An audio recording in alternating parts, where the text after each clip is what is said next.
Welcome to the review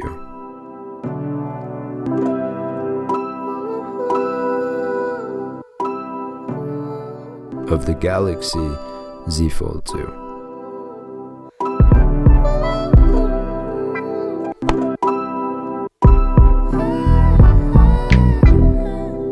In the darkest hour, I wanna comfort you. I know you've been alone. Now, what I quickly want to get out of the way for those of you who don't know is the fact that this phone no longer has Exynos, basically meaning the processors that everybody is getting no matter where you're located, you're getting the Snapdragon variant of the Galaxy Z Fold 2. For those of you who don't know what that means, basically Snapdragon and Exynos used to be the two processor options for all Samsung phones. Exynos is something you don't want, Snapdragon is the one you do want, and it is definitely noticeable, especially when it comes to battery life. So yeah, that's that. For the physical phone itself, the build quality and design are both up there. Like, they're on point. I've never used the original Fold, so I don't have that to compare to, but what I can tell you is it feels like a folding slab of money, and I love it. Anybody who picks it up will know, other than the fact that it folds, that it is a quality phone. The main parts of the build are metal and glass. There are obviously plastic within the display and other little parts as well, but you don't notice that. It feels like it's really high quality because it is. And the design on top of that I really like. I love the frosted back. It's kind of clearly inspired by the Note 20 Ultra, or they were both made at the same time, so they both link in design there, and they are two of my favorite design phones of the year. Talking about the build, it feels very compact when you're holding it. That's just something I would say to describe to you how it feels, so you can get an idea if you were to hold it in your hand. And to talk about the hinge, well, it's really nice. It's fairly satisfying. I mean, there's nothing crazy in terms of satisfaction, but it's a really good hinge, and as people who have used the original Fold have said, it is much better than the original Fold. It's also really sturdy as well. But something I've noticed over using it for the past month is because it's a very tall and narrow phone, it is really uncomfortable in my pocket. So just something worth mentioning in experience, like when you're standing up, it's absolutely fine. Walking, it's fine. But when you're sat down, then you'll find that the top of the phone is kind of jagging into you. So, you got to take that out when you're sitting down. And about the use of it, just for anybody who was wondering, it is super easy to close with one hand. And it's really satisfying as well, because you kind of like snap it closed. It's a really fun thing to do. But on the other hand, opening it with one hand is that's a different conversation, because you shouldn't try it, because it'll probably break. You'll drop it. And when it comes to holding the Fold when it's closed, it is obviously thicker than all phones ever, but something that is worth noting is it's unnoticeable. It's not something that you notice. In fact, it gives you a nice grip of the phone. It doesn't make it harder to use the phone with one hand, especially because it's narrow. It's easy to use with the one hand, and it's thick, so you got a nice grip. And it feels sturdy, and it doesn't make a difference, especially in terms of the weight as well. Like, if that was something you were concerned about as well, the fact that it's heavier than most phones. And to be honest, in comparison to things like the iPhone 11, it's not that much heavier. So yeah, thickness and weight are practically unnoticeable. Now, something that I originally thought was a downgrade was the fingerprint and a power button, but oh my god, I was wrong. It is so much better than the in-display fingerprint. Maybe it's not as cool, but from a practicality perspective, oh my god, it's much better. Like, the only thing is if it's on a desk or something, you need to do some weird stretching game with your thumb to try and reach the power button, but other than that, you hit the power button and the phone is unlocked. It's perfect. And in terms of the positioning of the power button and volume, they're both on the right hand side. Power button is super easy to reach, but because the volume is on the right, I don't like this because I turn my phone to the right and I like to have my volume on the top right of the phone when I'm watching videos and all that. But also, taking screenshots on this phone is a pain in the ass because they're both on the same side and it's a two-handed process. In terms of speakers, they're dual speakers, one on the top, one on the bottom, and they're standalone speakers, so I'm not involving the earpiece here, which is really cool, and they sound pretty good. And because they're two standalone speakers, you're not really going to block them when you're like holding one side of the phone or something, so that's great. But if we were to move on to the microphone's fine and all that, but it's positioned in a bad area, so it's really easy to block sometimes, like really easy to block. Now, something I want to talk about that happened to me personally is I dropped this phone, alright? So from a durability standpoint, I dropped this phone. The phone was folded, by the way, so the only things which were exposed were the outer display and the back of the phone. The inner display was safe and all that, and what you would think happened didn't happen, like shattering the glass of the front screen or shattering the back glass. None of that happened. What happened was the camera glass got cracked. Now, I don't know how this happened because it fell about half a meter from a chair onto the floor. It was a hard floor on a bus, and I'm guessing it might have hit something that gave it an impact or something, because you can see the glass is kind of sprouting from a main impact point. I don't know if I was just incredibly unlucky because it was only half a meter, or this is a general issue that hasn't been addressed yet. It's probably just my luck, but as a reviewer, it's kind of my duty to tell you about that. So yeah, now you know. Now, before we talk about the main display, I want to talk about the cover screen. So the cover screen is a 6.23 inch Super AMOLED 60Hz 816 by 2260 edge-to-edge display. Well, I mean, I say edge-to-edge, but that's in comparison to the original Fold, because now it's actually going to all corners and it looks much better, and it's really taking advantage of that screen. Now, you may have heard me say it's 60 Hz, and so that you know, the inner display is 120 Hz. So what happens is, when you're changing from each screen to another, there is a difference in how it feels to use the display, because that outer one is only refreshing 60 times per second, whereas the inner one is refreshing 120 times per second. So it doesn't feel as smooth, but you kind of get used to not noticing that transition, but it is noticeable at first. Now, something I do want to say is it's very, very narrow. Now, this is obviously very obvious, but I saw a few videos on the Fold before I got it in my hands, and it looks much narrower in person than it does in camera, and it feels narrower in person. So yeah, bear that in mind.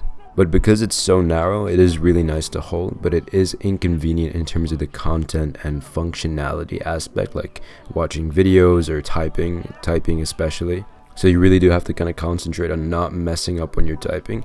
But if you're typing with one hand and you're doing the swipe typing, that's actually really, really good. Typing one hand, swipe typing on the cover screen, very easy to do that. But the good thing about the front display is it allows for proper use of apps that don't work perfectly with the inner square-like display, like Instagram or Snapchat, for example. It's just not the best experience on that square-like inner display. So yeah, that's all I have to say about the cover screen. Moving on to the main selling point of this device, the 7.6 inch foldable dynamic AMOLED 120 Hz 1768 by 2208 display. And it's pretty crispy, I like it. Now, something I know a lot of people are curious about, and so I want to address it, is the crease. When you're using the phone directly, you almost always cannot see the crease. And you can never really feel it as well, because A, you never really put your finger along the middle of the screen, just because it's an unnatural place to reach and put your finger there. But you're only really feeling it if you're trying to notice it. You can see the crease from an angle, and you can see it very, very clearly in the sun, to be honest.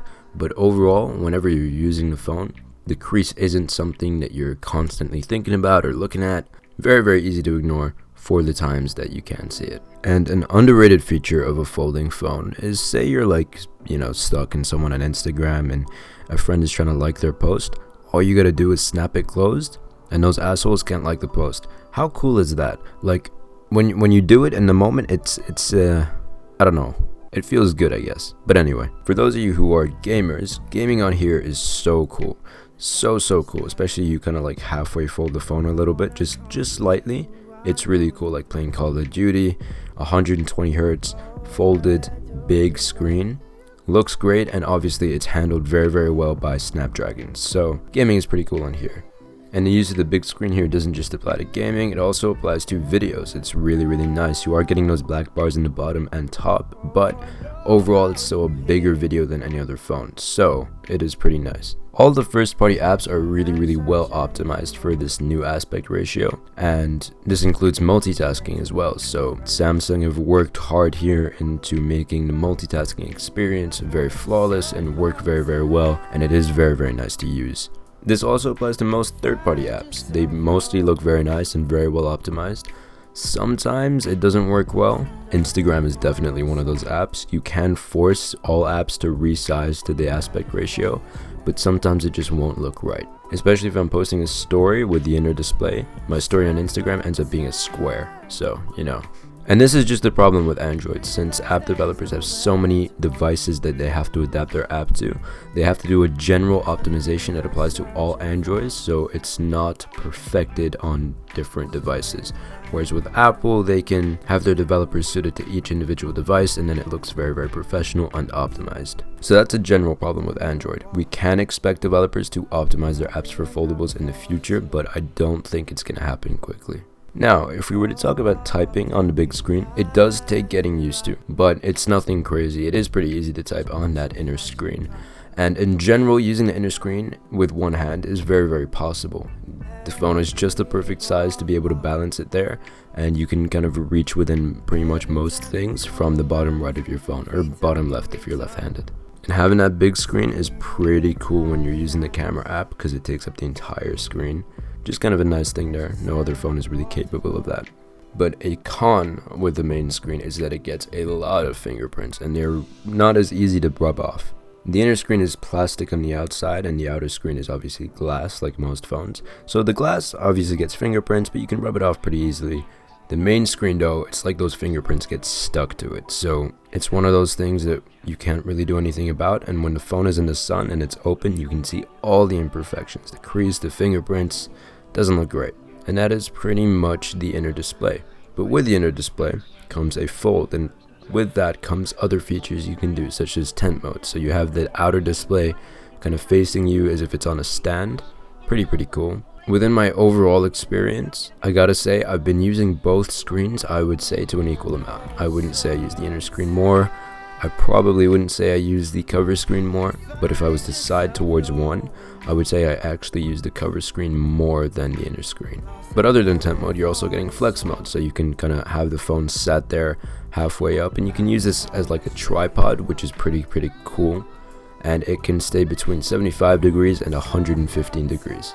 But kind of what concerns me about this is that the cover screen over time could potentially get scratched up because it's acting as the back of the phone in a lot of situations when you're using that inner display. So you're placing the cover screen on surfaces and all of that. Over time, I expect scratches. Now for battery life. Something I'm going to tell you is it's better than any Exynos phone I have ever used 1,000,000%.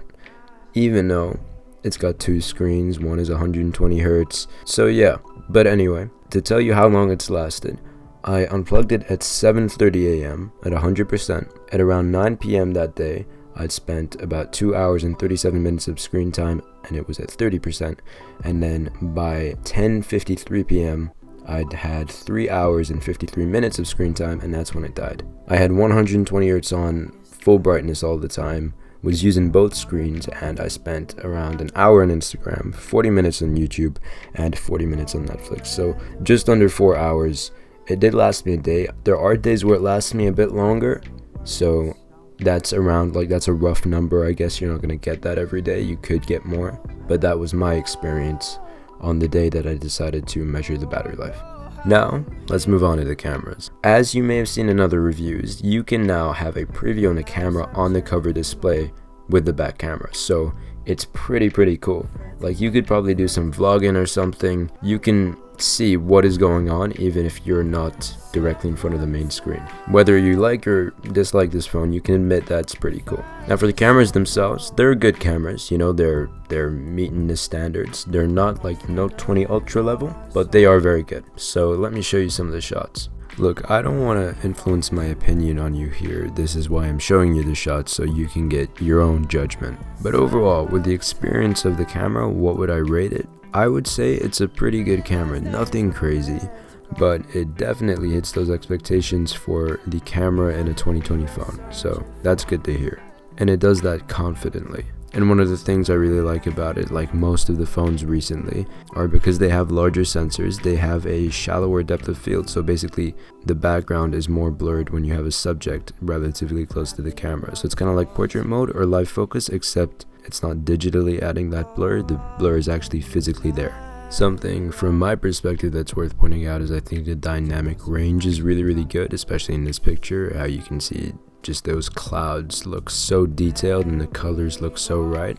The macro shot here kind of looks pretty nice, and the live focus was not bad. The edge detection, like every phone, could be better, but you know, it's pretty good overall. So yeah, you make your judgment there for the camera. But then for the video, this is 4K at 30 video, and you could see the ultra wide, the main, and a telephoto, but it's definitely not the best for video. Especially that telephoto lens, not a big fan of it here when it comes to video.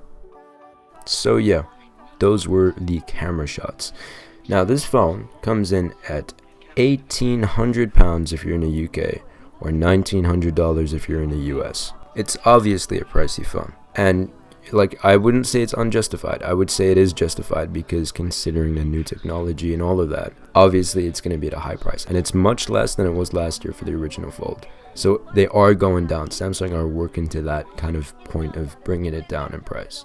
And unlike the original Fold, I would say that there is now a targeted audience out there, and it's no longer a beta testing product just to show off a new technology. Like, I genuinely think some people could buy it and use it, and I think some people should buy it. At the moment, it's directed, I would say, to tech enthusiasts and people who would want to make use of a large yet mobile and pocketable screen for multitasking and that sort of thing. But in order to justify paying that price, most people would probably need to be a tech enthusiast, or just minted. But I think the concept and idea of foldables has such huge potential, because I think it can become a laptop, a phone, and a tablet in one pocketable device, which is crazy. Add a stylus and you have an entirely new function and purpose for a new audience of people. And on top of that, maybe add an attachable foldable keyboard, and all of a sudden you got basically a computer for the average consumer. And it's a tablet, you can use a stylus, it's also your phone, and it fits into your pocket. All in one product and one price, which would probably end up being less than buying 3 separate products. This is why I think foldables have huge potential. But as I say, whether you should buy this phone or not, if you actually are considering buying it and you have the money to do it, I say go ahead and do it. You're not going to lose anything from it, because it's no longer in that beta stage. It is a proper, functioning, cool, awesome, one-of-a-kind phone. So yeah, that's that. I really hope you guys enjoyed the video. Please subscribe if you haven't already. Leave a like and comment, because they help with the algorithm. And check out my Instagram at El-Naggar, because you get this behind the scenes perspective, and it's all pretty cool. Anyway, I hope you guys enjoyed the video, and I will see you in the next one. Salam. Spend your life searching for more.